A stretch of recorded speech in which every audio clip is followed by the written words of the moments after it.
ಇಂದು ಈ ಕಾರ್ಯಕ್ರಮದಲ್ಲಿ ನಾನು ಪಾಲ್ಗೊಂಡ ಮೇಲೆ ನನಗೊಂದು ಅನಿಸ್ತದೆ, 12ನೇ ಶತಮಾನದ ಬಸವಣ್ಣನ ಆದಿಯಾಗಿ ಎಲ್ಲ ಶರಣ ಬಂಧುಗಳನ್ನು ಇಲ್ಲಿ ನಾವು ಅನುಭವ ಮಂಟಪದಲ್ಲಿ ಇದ್ದೀರೇನು, 12ನೇ ಶತಮಾನದ ಕಾಲದ ಒಂದು ಚಿಂತನೆಯ ಅವತ್ತಿನ ಒಂದು ಚಿಂತನೆಗಳನ್ನು ನಮಗೆ ಅನೇಕ ವಚನ ರೂಪದಲ್ಲಿ ಬಹುಶಃ ಕರ್ನಾಟಕ ನಾಡಿಗಷ್ಟೇ ಅಲ್ಲ, ಇಡೀ ದೇಶ ಇಡೀ ವಿಶ್ವಕ್ಕೆ ಕೊಟ್ಟಿರ್ತಕ್ಕಂಥ ಮಹಾನ್ ವಿಚಾರಗಳನ್ನು ಮಾನವನಿಗೆ ಈ ಭೂಮಿ ಮೇಲೆ ಬದುಕ್ತಕ್ಕಂಥ ಸರ್ವ ಪಕ್ಷಿ ಪ್ರಾಣಿಗಳಿಗೆ ಎಲ್ಲರಿಗೂ ಕೂಡ ಒಂದು ಕಲ್ಯಾಣದ ನಾಡಾಗಿ ರೂಪುಗೊಳ್ಳಲಿಕ್ಕೆ ಹೆಂಗೆ ಸಾಧ್ಯ ಅಂತಕ್ಕಂಥ ವಿಚಾರಗಳನ್ನು ಅವರು ಕೊಟ್ಟೋಗಿದ್ದಾರೆ. ಬಹುಶಃ ಅಂಥ ವಿಚಾರದ ಈ ಕರ್ನಾಟಕದ ಈ ಭೂಮಿ ಏನಿದೆ ಪುಣ್ಯಭೂಮಿ, ಬಹುಶಃ ಆ ವಿಚಾರದ ನಾಡು ಏನಂತಂದರೆ ಉದ್ಭವ ಆಗಿರೋದು ಕರ್ನಾಟಕದಲ್ಲಿ, ಅದು ಕಲ್ಯಾಣದಲ್ಲಿ. ಇಂಥ ಒಂದು ಅದ್ಭುತವಾದ ವಿಚಾರ ವಿಶ್ವವೇ ಇದಕ್ಕೆ ಒಪ್ಪತಕ್ಕಂಥ ಅದ್ಭುತವಾದ ಒಂದು ಚಿಂತನೆಯನ್ನು ಮಾನವ ಕುಲಕ್ಕೆ ಕೊಟ್ಟಿರ್ತಕ್ಕಂಥದ್ದು ನಾವ್ಯಾರೂ ಮರೀಲಿಕ್ಕೆ ಸಾಧ್ಯ ಇಲ್ಲ. ಅಂಥ ಸದ್ವಿನಿಯೋಗದ ಅಂಥ ವಿಚಾರಗಳನ್ನು ಬಹುಶಃ ಮಾನವರೆಲ್ಲರೂ ನಾವೆಲ್ಲರೂ ಅನುಕರಣೆ ಮಾಡಿದರೆ ಬಹುಶಃ ನಮ್ಮ ಬದುಕಿಗೆ ಯಾವ ಚಿಂತೆ ಇಲ್ಲ.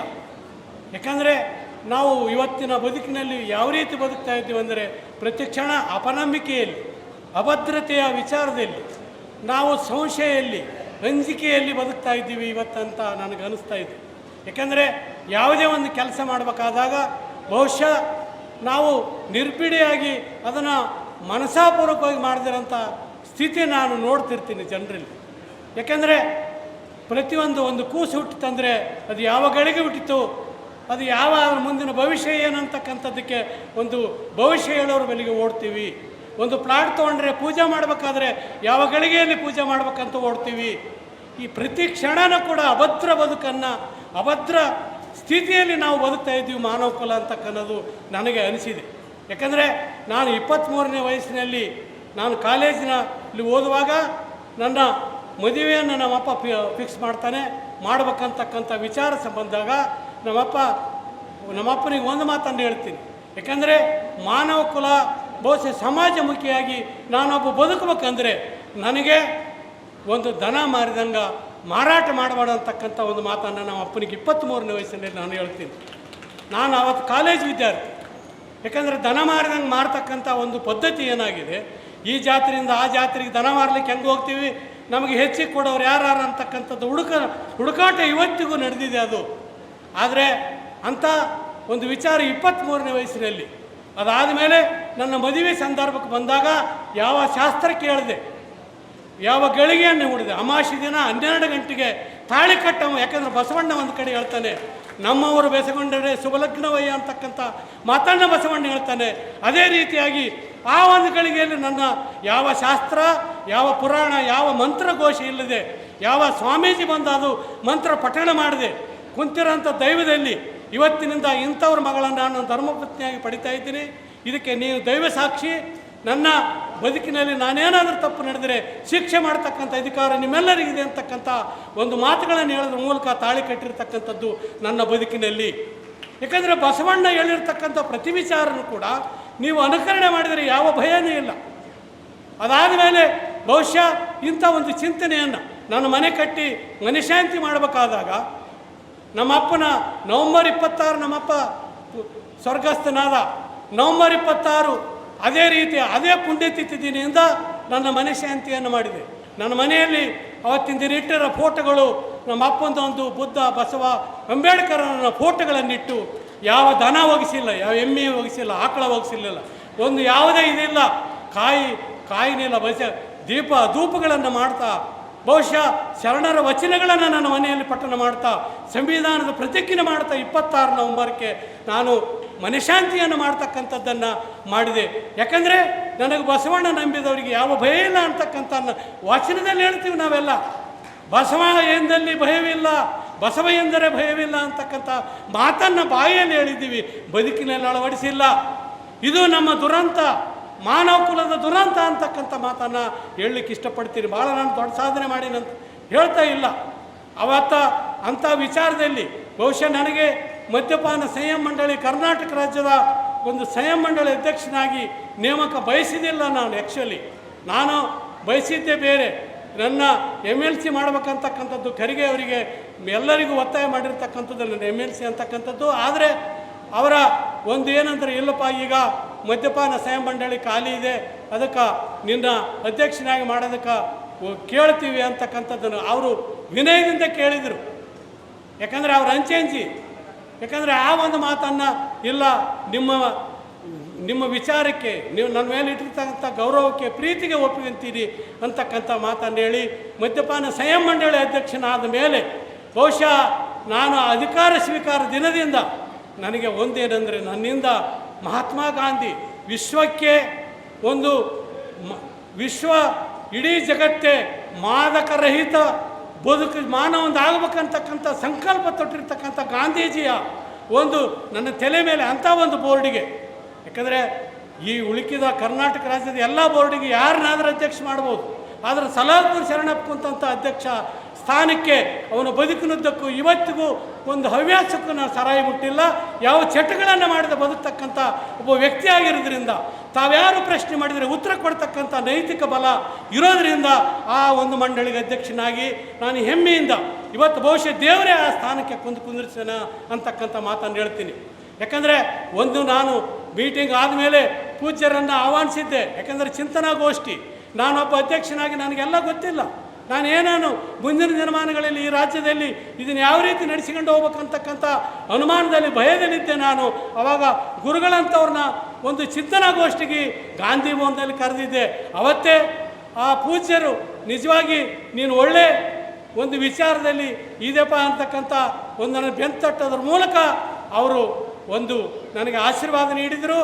ಅದೇ ರೀತಿಯಾಗಿ ಒಂದು ಮಾತನ್ನು ಭಾಳ ಮಾತಾಡ್ಬೋದು, ಬಸವಣ್ಣ ಆದಿಯಾಗಿ ಇರ್ಬೋದು, ಇಲ್ಲಿ ನಾವು ನೋಡ್ತಕ್ಕಂಥ ಶರಣರೆಲ್ಲರೂ ಬಹುಶಃ ನಮ್ಮ ಒಂದೊಂದು ಮಾತು ನಮ್ಮ ಬದುಕಿನುದ್ದಕ್ಕೂ ನೆನಪಿಡತಕ್ಕಂಥ ವಿಚಾರಗಳಿವೆ, ಚಿಂತನೆಗಳಿವೆ. ಅವರ ಒಂದು ಪೂರ್ವವಾಗಿ ಮಾತಾಡ್ತಕ್ಕ ಒಂದು ಬಸವಣ್ಣನ ವಚನಗಳನ್ನು, ತಾಯಿ ಬಸವಣ್ಣನ ವಚನ ಸಂಬೋಧನೆ ಮಾಡ್ತಕ್ಕಂಥ ಒಂದು ಸಂದರ್ಭದಲ್ಲಿ ಬಹುಶಃ ಅನೇಕ ವಿಚಾರ ನಾವು ತಿಳ್ಕೊಂಡಿವಿ ಅಷ್ಟೇ, ಕೇಳಿವಿ, ಅದನ್ನಲ್ಲಿ ಮನದಲ್ಲಿ ಇಟ್ಟುಕೊಳ್ಳಲಿಲ್ಲ, ಮನಸ್ಸಿನಲ್ಲಿ ಅದನ್ನು ಸ್ಥಾಪನೆ ಮಾಡಲಿಲ್ಲ.